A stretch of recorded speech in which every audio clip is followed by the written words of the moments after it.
So we're here at Tech Performance to show you another awesome new product that Matt here has been working on.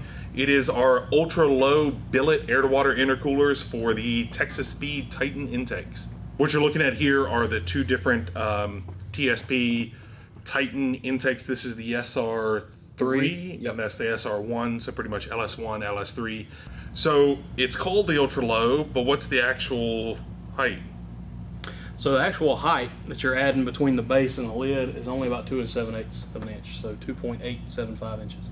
What's the height of our low ram for LS? So the low ram for the LS, or Holley, the Holley intercooler, the low profile, it's about 3 1/4 inches. Is how much height that it adds between the base and the lid. Oh, so it looks, so my first looking at it, I thought it was actually taller, but it's not. Yeah, physically their manifolds are different heights between Holley and Texas Speed. But Texas Speed offers a larger plenum opening, which allows you to stuff a larger core in square inches inside. Yes, so that's why this is called the Ultra Low. So you want to pull the lid off and show what makes it the Ultra Low? Yeah, absolutely. So what's the overall height of the core? So the core itself is a 3 1/2 inch thick core, and what we've done is we've made an inserted design, or an extended core design. It extends past the mounting flange, and the way we get by with that is we machine our tanks to be the 3 1/2 inches that the core is, and then we do side plates and a step around the tanks that is the 2 7/8 height.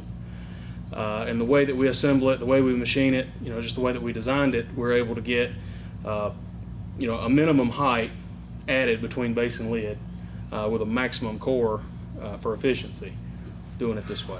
Right on. And these side pieces are removable? No. So they are removable, yes, I'll say that. Do we want you to remove them? No, we don't.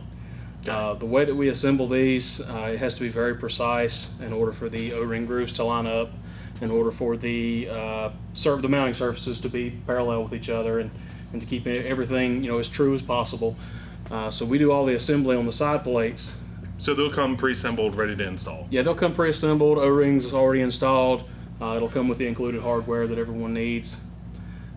So it should just be a simple drop-in item. So how much bigger is the volume here compared to the intercoolers that we have for the Holley?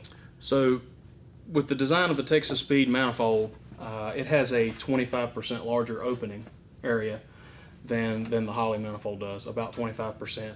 So with that, we were able to add a core that is around 25% larger than the core that we use for the Holley manifolds as well.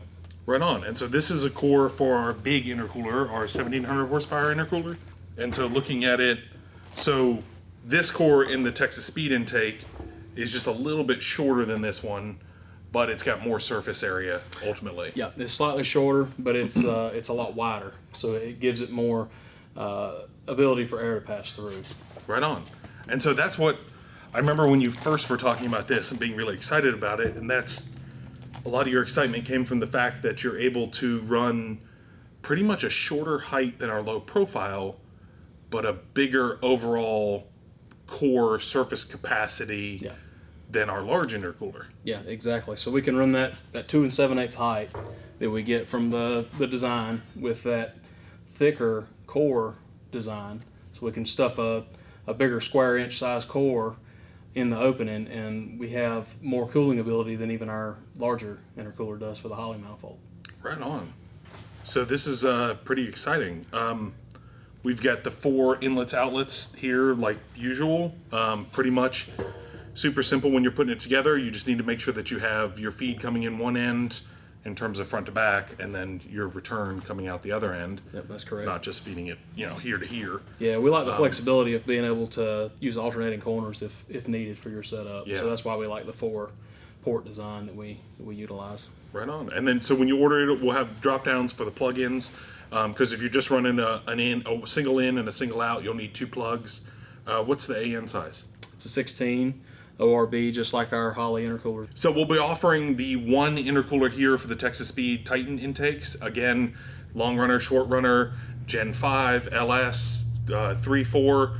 They'll work on all of them. So we're not going to be offering 2 different versions because we don't really need to offer 2 different versions, because you have the capacity of a largest intercooler core that we offer, Yep. and the height that's even shorter than our low profile. Yep, that's correct. And even with this added to the Texas Speed manifold, it's still in the same height ballpark as a high ram is by itself. So if you take that into consideration, our thin intercooler with a low ram manifold is the same height as a high ram is, and this is going to land within about a half of an inch, 3/4 of an inch of the high ram also. The area that most people have problems with on the Holley manifold is going to be the area behind the throttle body where it reaches its maximum height. With the Texas Speed manifold, that area, or that highest point, is actually back further toward the engine or toward the firewall, however you want to look at it, than the Holley manifold is. So inherently it has different clearance, I guess you want to call it, different clearance issues than the Holley would. It would be in a different location. But like you were saying, hood slope down, typically you have more clearance the further you come back toward the engine. So in some cases, the Texas Speed manifold at a higher height can still have more clearance than the Holley. Like for instance, my personal car, I've test fit all these different manifolds on it, you know that, and between the low ram with a tall intercooler and this manifold, I have a lot more clearance with this manifold than I do with the other. We've talked about this already, but the real secret sauce of this is the fact that not only is this all the end pieces here, these are the end tanks, and the side plates. That's correct. And the way that they're machined and the way that they're put together. There's even O-rings in here. The real secret sauce is you said about a 1/4 inch sticking up and a 1/4 inch down, right? Yeah, so the core itself is protruding down into the base just over a 1/4 of an inch, and it's also protruding into the lid just over a 1/4 of an inch. And that's what allows us to get that 3.5 inch thick core with only the 2 7/8 mounting height. So this is a really great option for the big guys to the small guys. This will have a little bit of, like you said, a little bit of a higher horsepower rating, so the big boys will really enjoy this. Do you know pricing yet? Yeah, pricing is going to come in around $1,650 retail. Okay. So it's not crazy high. It's an all billet design. It's a clean sheet design. We just started with, this is the opening we've got to work with. Let's maximize the core space and still make it usable. Right on. So again, thank you guys for watching. We'd love to see what you guys do with this, whether you're purchasing our Holley, low ram, high ram, or our Texas Speed. We'd love to see you guys tag us on social media and check us out. Tick Performance on Instagram, Tick Performance on Facebook, and of course Tick Performance here on YouTube as well. Thanks, Matt.